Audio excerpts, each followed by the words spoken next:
And with the sugar I have been given, thanks for staying with us right here on TVC Breakfast as we get through the headlines this morning to see what the papers will be saying. And we'll begin today with the News Direct this morning on this matter of the president's planned visit to Trump amid U.S. threat. We'll talk a little bit more about that as we make our way this morning to the Leadership Newspaper as well. And we'll see again right here, Middle Belt Forum, Kwakwanso Gumi rejects Trump's threat of military action. That is about on almost all the national dailies this morning. Abuja Inquiry, U.S. designation of Nigeria fuels anger, blame game. I don't think that's the way to go, but we'll bring you more on that as we go on to the Blueprint Newspaper this morning. And what we're seeing right here, same thing as well, ahead of Tinubu, ahead of unfolding orchestrated game by America. This is quoting the presidency. And the Punch newspaper brings something a little bit different on that matter. CPC backlist, 12 Nigerian governors, others officials may face U.S. sanctions. I think we should stay back at home and fix our house, right? The Nation newspaper is what we're going to write about now, and a lot of money is running around on the Nation newspaper. We'll tell you exactly what that is and who stands to benefit from that. And this Nigeria is also on politics. PDP turned umbrella finally falls apart, splits into two. I don't know what it will be called any longer if it is not split into two. Right? But Daily Times is where we're going to write about now. And NDLEA intercepts illicit consignments in 7 states, arrest over 18 or 15 suspects. This drug matter is still drugging. We'll talk when we come back forward. That the Daily Independent is where we're going to be going to now. Global investors eye Nigeria's banking boom set for entry. Nigeria is always a boom place for all kinds of goods. So, yeah, no surprise. The Platform Times is showing us something a little bit different this morning. Patients die searching for beds as PHCs fail nationwide. Sad one right there. I'll tell you exactly where the rider is. And finally, of course, the Sporting Life is where we always hang the curtains. And today, Club Bruges Danger Onyedika, not 100% fit, says, hey, and the boy is saying, I'm ready for Barca. Nigeria is firing back. But, Etoba, let's fire back on this U.S.-Nigeria matter right here. The Nigerian News Direct, Trump to meet Trump, or Tinubu to meet Trump amid U.S. threat. And Gumi is saying, cut ties with the U.S. if Trump fails to withdraw military threat. Is that the way to go about this? Oh, it's a diplomatic situation. And when diplomacy is involved, you have to talk from both sides of your mouth. Right. You can't hit the nail on the head. But one thing that is very clear is that another country can send their soldiers into another country without that country's permission to do anything. That's an act of war, you know. So Trump's threat might just be him blowing hot air. But you see, if insecurity had been stirred before now, Trump wouldn't say this. So for me, my reaction is, let's put our house in together. Yeah. You know, let's face this insecurity and tackle it head on, that the international community will see that truly the Nigerian government is fighting insecurity and they are recording gains. At that point, but should Mr. President go see Trump? That's another question. I'll leave that question hanging. Political and diplomatic question for another. But Ria, speaking of fixing our home, if my house is in order, you can't walk into my house and find a fault in there. You can only find that if I haven't kept my space. And Nelson, this issue is very, very diplomatic, and we have to be very tactical. But if there's something that worried me is how they describe Nigeria as a country of particular concern or something, which didn't really sit well with me. You know, at the end of the day, we know that with insecurity, it's not, we're getting there, we're not there yet. Our president is doing a whole lot. You know, we've seen him try to do a whole lot with new chiefs, you know, just making sure that we fight this insecurity. But we still have it there, and we know that slowly but surely we will get there. And this is me speaking as a patriotic Nigerian. You know, at the end of the day, you cannot send, you know, U.S. Military to Nigeria without the country, you know, giving you go ahead. And what they have done is that they've put a lot of Nigerians, you know, a lot of Nigerians are scared now. I was reading on Twitter and people are like, is there going to be a war? What is going to happen? Yeah, because people worry when you say that kind of thing because it came out like a threat. So I agree that when it comes to insecurity, there's a lot that needs to be done. You know, we've spoken about state policing. If our home is good. I was listening to Larry Medoho speak, and, you know, he was having an interview where the person he was speaking to was saying that it's not about killing Christians. People die every day. They are not looking at you and saying, are you a Christian? If you're a Christian, they kill you. You know, Christians are dying, Muslims are dying. But then again, we need to make sure that when it comes to insecurity, our home is fixed, which we see the president doing, but more can be done. But, you know, just U.S. describing us as a country of particular concern is worrisome to me. And we do not want to make Nigerians like really scared and be thinking that is there a war or not. For saying our president should go and visit Trump, fingers crossed. I do not know. The federal government will know what is right to do at the end of the day. Well, indeed. And Olamide, whilst Ria is saying some Nigerians are scared about the outcome, if at all that would even be the case, quite a other number are excited about this, somewhat. They are very silly. The people are excited. I'm sorry, because they don't know what is coming for them. Olamide, but carry on. Absolutely. I observed with a lot of trepidation yesterday on social media at national sentiment that we had concerning this issue, because I don't think a lot of Nigerians understand the consequences of foreign boots on our ground. First of all, I want to point out that Nigeria is a sovereign nation, which means that putting boots on our ground is a violation of the UN Charter. It's not done. It's not done anywhere across the world. This headline even bothers me. Tinubu to meet Trump. Trump, you have a problem. Come and meet our president. Our president is busy sorting out insecurity on the ground. If you have a problem, and I like the fact that Rabi Kwankwa, so he came out and he made a very valid point. He said that we need to appoint permanent ambassadors to represent Nigeria's interests on the international stage. Because time and time again, a few weeks ago, we saw this narrative being spread of the Christian genocide. Yes, people are dying. But I want to point out that Nigerian insecurity and Nigerian bloodshed does not discriminate. Christians are dying. Muslims are dying. Go and ask the country that the US has threatened before. Libya, Somalia, Afghanistan. Go and ask those countries what happened when America said it would protect them. When America promised them peace. I leave you with that. Go and look at those countries and where they are faring today, and ask yourself if your hate for the presidency and if your narrative about Nigeria is going to, should it overshadow your concern for our national peace Nelson, I'll just say something and our national unity? We have to remember that if the US truly wants to help, it's not by Twitter threats. What they will do is that they will provide us with practical support, intelligence sharing, training, targeted sanctions, stopping aid so that we can be independent. There are many other ways to help. Not Twitter. I absolutely think that there is no time that the US has helped anybody in this world. They did not become the global world order. They did not become the global world order by offering charity and offering help. They have their vested interests, and we need to ask ourselves, what are these vested interests, and how will the Nigerian populace Nelson, what worries me in this whole thing, what worries me in this whole thing is on social media, the way I see people jubilating, oh, let them send troops, let them send, and I feel like the common Nigerians, it's like they hate Nigeria at the end of the day. I said earlier on, this is our country. So you cannot be happy that foreign people are coming into the country to do what at the end of the day? So the fact that you hate the person in power doesn't give you the fact to hate Nigeria as well. So there are so many things that we need to look at. And those people jubilating, I use that word on them, and I stand on that word, because there is no reason for you to be jubilating for this kind of thing. Okay, for me, you wanted to quickly say something so we can move ahead with this. For me, this is actually affecting Nigeria negatively, because it's dividing the country, you know, on religious grounds. You know, and if America is really concerned about what is happening in Nigeria as far as insecurity is concerned, then they should partner with Nigeria. They should work with Nigeria, like you said, you know, and give us some training, you know, help us with arms and ammunition. We need more technology and so on.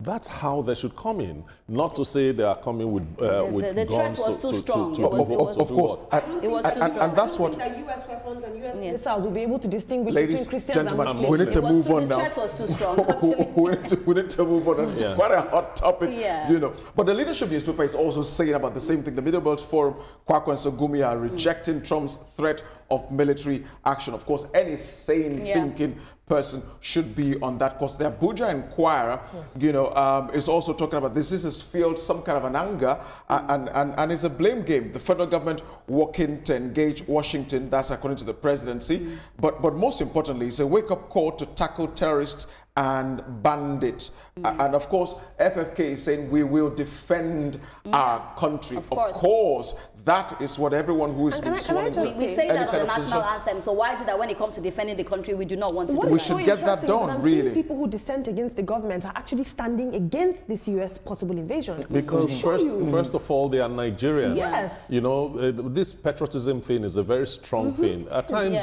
most people that are angry with the country right now, it's not, they are not angry with Nigeria per se. Yeah, they are angry with the things that are happening. Exactly. And the blueprints newspaper is, you know, talking about that as well, Etoma. Talking about the understanding of patriotism. What does it mean to be a patriotic citizen of any country? If you are elected or appointed into any political position, you have a responsibility to fix why you were appointed or elected in the first place.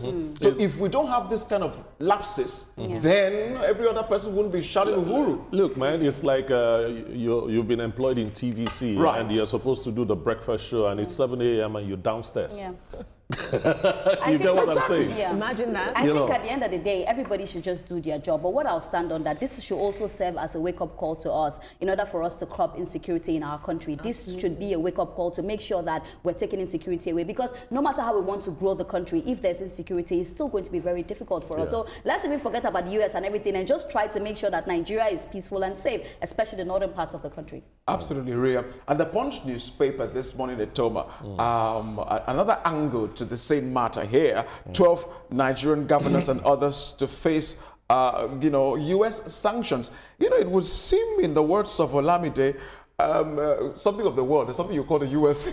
the world order. You know, is it compulsory to go to the U.S.? Well, you should ask those people that want to go to the U.S. by all means. You know, U.S. mentioning that some Nigerian politicians will be sanctioned or barred from coming to the U.S. It's not a new story. We've heard that it started like 10, 15 years ago. And from time to time, they warm the soup. Right. So just to remind every other person. Let me say something quickly, Toma. At the end of the day, I believe that, you know, you as a country, you cannot just be on your own. You need to travel around. So I'm one person that says, even if you travel around, so we cannot just say, eradicate that, oh, you know, Nigeria should not go to the US again and all. We still have ties with them. We still have businesses that we do, you know, with them. It's just that we should also fix our house. When we fix our house right, we can also make those kind of statements. So for me, that's basically what I think. So if your house is not in order, don't try to go spoil somebody else's own. But the Nation newspaper, Ria and Olamide, it looks like the Nation is really strong today on financial aid. We see here $10 in fresh philanthropic gestures donated about $4 billion for electrical electronics engineering That's what we want to hear, at Augustine University. Talking about education, you were speaking earlier. And Senator Jimoh Ibrahim himself as well, 100 million naira for bursary award for student of Ondo South Senatorial District.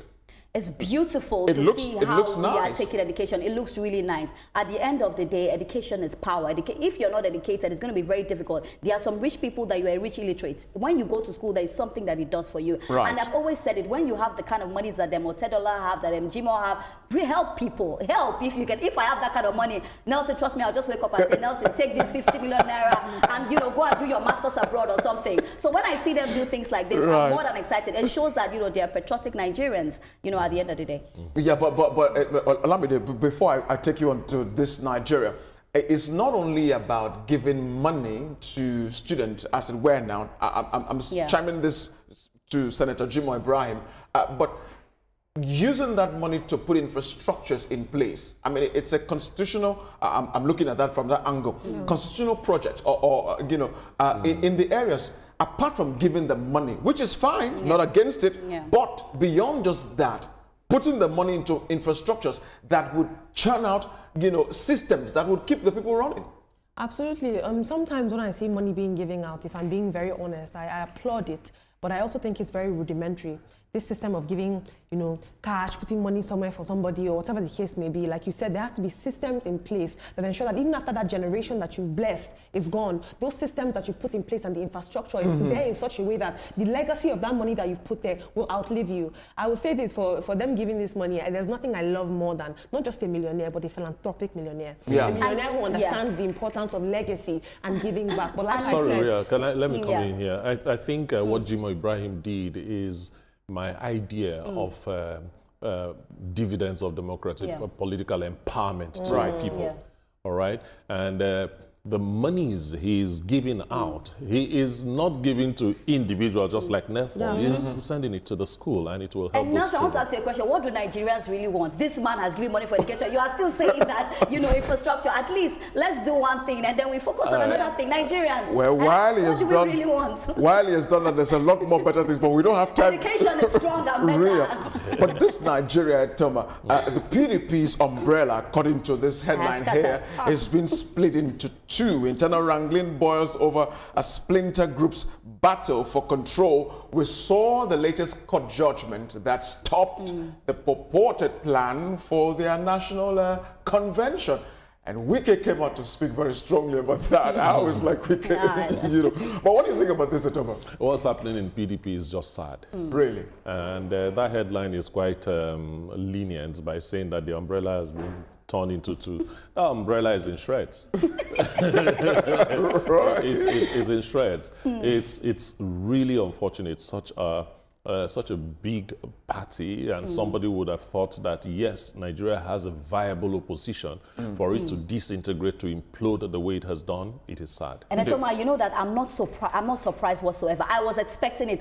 I'm like a soothsayer because I've said it a lot of times on this table. What hurts me is that to know how PDP were very strong before and what it has gotten to. But Nelson, I tell you, one of the reasons with PDP is the fact that everybody wants to be king. They said Wike was a problem, Wike excuse. There's still problem. That there are things between them that they have to solve, that if they cannot solve, it's not possible. And one thing I'll tell PDP today is, with the way they are behaving, there's no way Nigerians will believe them. It's not possible. Like, because your house is scattered in shreds, it's tearing apart, is it Nigeria you want to come and fix together? But let's get to the Daily Independent. There's a whole lot to talk to them, but we don't have enough time to handle them. Anambra Guba election right here. Atikus asked the new INEC chair to show that INEC has turned a new page. Of course, Amopito, quite an experienced man when it comes to electoral and legal matters. So we don't expect less from him, Olamide. We don't expect less for him, but like I said earlier on, the standards, him coming in and being a luminary of the legal profession, there's a higher standard that is set for him. Everybody is watching him because what you have to understand is that he currently represents the presidency when it comes to the context of elections. And so everybody is looking for a crack in him and a crack in his systems for him to fail so that they can say that the presidency failed. That is what it is right now. And Nigeria failed as well. It's not even all about the president, it's about Nigeria as well. So if he fails, Nigeria fails too. And Etoma, we can't leave this morning without handling this story on the Platform Times, a really sad one right here. Patients die searching for beds as PHCs fail nationwide. The rider here says, family recounts tragic emergency, delays hospital rejections, doctors push 24-hour primary centers to ease pressure on tertiary care. Overcrowded tertiary hospitals blame PHC breakdown, and Nigerians bypass PHC jam teaching hospitals. Well, I am one of those people that believe that any medical facility that carries, that does operations, that does surgeries and the rest, should just remove themselves from PHCN, and have their own power source. Because imagine when a surgery is going on and it goes off, And Nelson, a lot of people have died from this. I've heard so many stories about people dying from maybe the power has taken light, or the power supply is not good. And then looking at the beds as well, I'm hearing that there are not enough beds, and I'm wondering, what is really happening with our healthcare? Our health sector needs a whole lot. Our people cannot keep dying at the end of the day. So hence what I said a bit earlier. Whilst I'm not against disbursing money, there are other very critical areas in the country that requires urgent attention. So more people should come one out. Of That's those the thing. is One or two building people, primary healthcare centers. 1 or 2 people cannot do it, Nelson. Then more people should come out. At the end of the day. Well, yeah, but because we can't keep having this going across, the country. This is a really sad story to be seen. The paradox of the Nigerian healthcare system really fascinates me because on one hand, I constantly see stories online about groundbreaking surgery, the one about the prostate cancer that happens on one end of the country, where people are the first to do things, these medical inventions. On the other hand, you have such rudimentary issues like light being taken during surgery. Where do we find the middle ground? That's the point, Olamide. But let's go to our last paper this morning, which is the Sport and Life. And let's talk about my guy, Osimhen. By the way, we'll have Osimhen one of these days on the table, on the breakfast show. But 2026 World Cup, Mikel Osimhen revived Eagles' hope, hauls Galatasaray star for stepping up for Nigeria. Of course, if you don't step up for Nigeria, who doesn't want to step up for me? I'm for Nigeria, always speaking for Nigeria. But Osimhen, well done in everything that he does. I follow him really closely, and I just love the fact that he continues to make us proud in Nigeria. Absolutely. He shows that, football is it. He should share some of the money to us, right? Really, like I said, I'm doing everything I can to make sure that Osimhen sits with us on the table one of these days. But that's how far we can go in the newspaper review segment this morning.